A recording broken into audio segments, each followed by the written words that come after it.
कपूर और आप देख रहे हैं मेरे साथ पूछता है भारत। और पूछ रहा है आज भारत कि आखिरकार क्या होने जा रहा है दिल्ली में, क्या होने वाले हैं दिल्ली के नतीजे।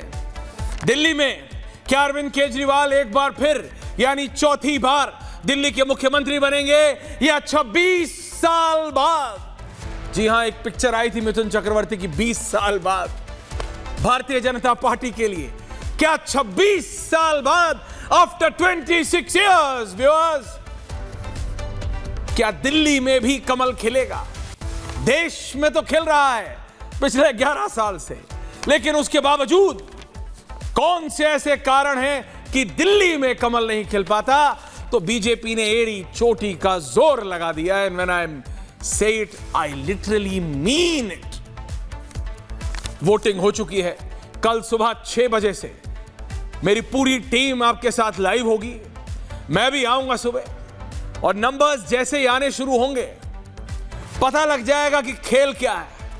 पता लग जाएगा कि क्या अरविंद केजरीवाल दोबारा आएंगे या 26 साल बाद दिल्ली की विधानसभा में भी कमल खिलेगा। सब पता लग जाएगा। अब ज्यादा समय नहीं बचा है, लेकिन नतीजों से पहले नतीजे बताने के लिए मैं आज आपके सामने खड़ा हूं। दर्शकों, ये जो एक एक्सिस माई इंडिया का पोल था, उसके बाद मैंने पूरा एक पोल ऑफ पोल बनाया। ये पूरा पोल ऑफ पोल में 7, 8, 9 एग्जिट पोल्स हैं। इसमें से 4 या 5 बीजेपी को जिता रहे हैं, 2 या 3 आम आदमी पार्टी को जिता रहे हैं। लेकिन मैं आपको एक ये बात बता रहा हूं, मैं आज दिल्ली के जिले बाय जिले जाने वाला हूं। जी हां, दिल्ली का जिले बाय जिला। आप बात समझिए मेरी, ये ओवरऑल है 45 से 55 भारतीय जनता पार्टी, 13 से 25 आम आदमी पार्टी। लेकिन अब मैं जिले बाय जिले, क्योंकि जिला बाय जिला बहुत इंपॉर्टेंट है। उसके बाद मैं अपने पैनल के पास भी जा रहा हूं। बीजेपी भी है, आम आदमी पार्टी भी है, राजनीतिक विश्लेषक भी हैं, सब हैं। लेकिन आप कहां हैं? क्योंकि ये जो नंबर्स हैं, ये सब नंबर्स वही दिखाने की कोशिश कर रहे हैं कि आपने कहां वोट किया है। आपने कहां वोट किया है? कौन सी दिल्ली शर्मा? दक्षिणी यानी साउथ दिल्ली। साउथ दिल्ली की 10 सीटें हैं दर्शकों। साउथ दिल्ली की 10 सीटों में बीजेपी प्लस 5 सीट दिखा रहा है, आम आदमी पार्टी 5 दिखा रहा है, यानी टक्कर है। साउथ दिल्ली में 5 बाय 5 है। साउथ दिल्ली में 5 बीजेपी और 5 आम आदमी पार्टी। अब आप पूछेंगे साउथ दिल्ली की ये 10 सीटें कौन सी हैं? ये जो साउथ दिल्ली की 10 सीटें हैं, ये बहुत इंटरेस्टिंग सीट है। ये आमतौर पे एक समय पे बीजेपी या कांग्रेस के बीच में डिवाइड रहती थी। बीजेपी या कांग्रेस के बीच में ये डिवाइड रहती थी। लेकिन जब से आम आदमी पार्टी आई, इसने ऐसी सेंध लगाई कि कांग्रेस 0 पे है। 0 पे। बीजेपी भी 0 पे थी, लेकिन बीजेपी इस बार 5 पे जाती हुई दिख रही है। वोट शेयर सिर्फ दक्षिणी दिल्ली का देखिए तो 45% पे बीजेपी, आम आदमी पार्टी पे 44, यानी किसी भी तरफ जा सकती है। ये साउथ दिल्ली की 10 सीटें। Next Sharma, next north east Delhi. North east Delhi की फिर 10 सीटें हैं। ये 7 जिले हैं, हर एक में 10-10 सीटें हैं, 70 सीटें टोटल है। ये नॉर्थ ईस्ट दिल्ली में बीजेपी थोड़ी सी बढ़त लेते हुए, बीजेपी 6 दिखा रही है, आम आदमी पार्टी 4 दिखा रहा है। बीजेपी 6 दिखा रहा है, आम आदमी पार्टी 4। बीजेपी 47% है, आम आदमी पार्टी 43%। 4% बीजेपी आगे है। बीजेपी 6, आम आदमी पार्टी 4। लेकिन आम आदमी पार्टी कहता है कि हो नहीं सकता कि हमारी नॉर्थ ईस्ट दिल्ली में 5 सीटों से कम हो जाए। तो अगर ऐसा हुआ तो ये सर्वे गलत हो जाएंगे और पता चलेगा। अब आगे बढ़ो, इस पे ऊपर लिखा हुआ क्यों नहीं है नॉर्थ ईस्ट दिल्ली? चांदनी चौक बहुत interesting. Chandni Chowk very clearly दिख नहीं रहा है मुझे। अगर बीच में दिखाए तो ग्राफिक बनाने वालों को बोलो कि बड़ा ऊपर लिखा करे, चश्मा लगा के देखेगा कोई। ये चांदनी चौक, बीजेपी 7, आम आदमी पार्टी 3। बीजेपी चांदनी चौक, प्रेम शुक्ला जी, एक ऐसा कॉन्स्टिट्यूएंसी था कि चांदनी चौक मतलब बीजेपी होता था। विजय गोयल की एक समय पे तूती बोलती थी। आप बात लीजिए, हर्षवर्धन जी, ये सारे लोग आते थे। और वो बना के क्या रखा हुआ है भारतीय जनता पार्टी ने? क्योंकि बीजेपी 46% वोट शेयर है, आम आदमी पार्टी 45% वोट शेयर है। ये नतीजों के पहले के नतीजे हैं। टॉप बैंड आ जाना चाहिए अभी तक। क्योंकि ये नतीजों के पहले के नतीजे 46-45 बहुत फाइट है, बहुत फाइट है। सिर्फ अभी मुझे नॉर्थ ईस्ट में लगा है जहां पे 4% का वोट शेयर है, उसको मैं अलग रख रहा हूं। 1% चांदनी चौक है और 1% साउथ दिल्ली है। अब नॉर्थ वेस्ट दिल्ली में आ जाइए। नॉर्थ वेस्ट दिल्ली है जहां पे गेम बदल रहा है।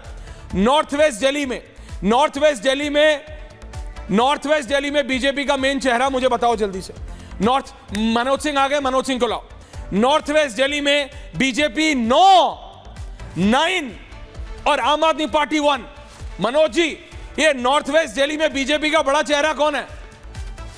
मेरे को तो दिल्ली में नाम लेते ही दिल्ली के प्रदेश अध्यक्ष का भी नहीं, मनोज तिवारी याद आते हैं, अब बांसुरी जी याद आती हैं, और कोई तो चेहरा रिपोर्टर के तौर पे मेरे को रिकलेक्ट होता नहीं। लेकिन नॉर्थ वेस्ट दिल्ली में बीजेपी का सबसे बड़ा चेहरा कौन सा है? यही वो डिस्ट्रिक्ट है जो आम आदमी पार्टी को बिल्कुल नीचे कर रही है और बीजेपी को उठा दे रही है। 9 और 1 का फर्क है। मनोज सिंह जी, कौन चेहरा है यहां बीजेपी का नॉर्थ वेस्ट दिल्ली की? ये 10 सीट। सिंह साहब देखिए, बीजेपी को दिल्ली में चुनाव लड़ने के लिए चेहरे की जरूरत नहीं थी। लो कर लो, क्योंकि उसके साथ अपना प्रधानमंत्री नरेंद्र मोदी जी का चेहरा लगा हुआ था। और पूरे दिल्ली में आप डिस्ट्रिक्ट वाइज उन भारतीय जनता पार्टी के चेहरों का तलाश मत कीजिए। लेकिन अरविंद केजरीवाल की जो इमेज खराब हुई है, तो क्या होता है कि उनके इमेज के आगे शायद हम भी खड़े होते, चुनाव लड़ते तो हार जाते, और वही मैं जब नरेंद्र मोदी के इमेज पे चुनाव लड़ता तो मैं जीत जाता। ओके, जब इमेज तो आप कह रहे हैं कोई फर्क नहीं पड़ता, लेकिन अब गेम बदल रहा है। Okay Manoj ji, thank you. मैं आ रहा हूं वापस। ये नॉर्थ ईस्ट है दर्शकों, ये नॉर्थ वेस्ट दिल्ली है, इसमें बीजेपी 9 पे चला जा रहा है। ओके, मनोज जी के पास आऊंगा। 60-40 बैक अगेन। अब एक और नेक्स्ट डिस्ट्रिक्ट कौन सी है? नेक्स्ट डिस्ट्रिक्ट कौन सी है? वेस्ट दिल्ली। ये वेस्ट दिल्ली दोबारा। अब west Delhi, east Delhi. Okay, east Delhi 8 BJP, 2 Aam आदमी पार्टी। बीजेपी 8, आम आदमी पार्टी 2। बीजेपी प्लस 49%, आम आदमी पार्टी 41%। 8% का वोट शेयर फर्क, 6 सीटों का फर्क है। तो ये वेस्ट दिल्ली हो, ईस्ट दिल्ली हो, नई दिल्ली हो, नई दिल्ली आओ। बीजेपी का 7, आम आदमी पार्टी 3। 8% का वोट शेयर डिफरेंस है। दर्शकों, मैं आपको बता रहा हूं, there is something very startling which is happening. बहुत कुछ अलग हो रहा है। अब तुम ग्राफिक्स चलाते रहो। बहुत कुछ अलग हो रहा है। 2 डिस्ट्रिक्ट ऐसे हैं जहां पे टक्कर है, बाकी में आम आदमी पार्टी और बीजेपी में जमीन आसमान का फर्क दिख रहा है। यह सब एग्जिट पोल का खेल है, यह सब एग्जिट पोल दिखा रहा है। लेकिन क्या ये एग्जिट पोल एग्जैक्ट पोल होंगे? इसलिए मैंने कहा नतीजों से पहले का नतीजा है। अब मैं जा रहा हूं जरा मेरे पैनलिस्ट के पास। आम आदमी पार्टी के नेता अभी तक आए कि नहीं आए? बुलाओ जरा, क्या हो गया उनको? रिजल्ट से पहले घबरा तो नहीं गए? कहां है? बीजेपी के प्रेम शुक्ला जी मेरे साथ हैं, मैट्राइज के मनोज सिंह जी मेरे साथ हैं, कांग्रेस के अजय वर्मा। देखो 7% वोट शेयर के साथ 1-2 सीट आ रहे हैं, लेकिन कांग्रेस आ रही है, कम से कम डिबेट पे तो आ रही है। आम आदमी पार्टी है कहां? आई एम जस्ट जोकिंग, आ रहे हैं। रतेंद्र भाटिया जी पॉलिटिकल एनालिस्ट है मेरे साथ। लेकिन मैं मनोज जी, ये आपका भी मेरे पास सर्वे है मैट्राइज का, ये आपके नंबर कुछ बदले हैं क्या? ये मैट्राइज के नंबर्स कुछ बदले हैं क्या? जी नहीं ऐश्वर्या जी, मेरे नंबर बदले नहीं है, और मेरे नंबर के इर्द गिर्द सारे लोग हैं। अब आप पूछिए, अब तो ये तो हर आदमी बोलता है कि आई एम द सेंटर। नहीं, मेरी बात तो सुन लीजिए। अच्छा बोलिए, सुनाइए। जितनी एजेंसियां हैं आप उनको निकालिए और उनका वोट परसेंटेज देखिए और मेरा वोट परसेंटेज देखिए। अब आप सबसे बड़ा question vote percentage, final number बताओ मनोज भाई। मैं लोगों को वोट टूटा, लोगों को नंबर याद रहता है। प्रेम शुक्ला जी भी सुन रहे हैं, आम आदमी पार्टी वाले भी सुन रहे हैं। मुझे आप बताओ फाइनल नंबर क्या है आपका? फाइनल नंबर क्या है मनोज भाई? नंबर है कि बीजेपी सरकार बनाएगी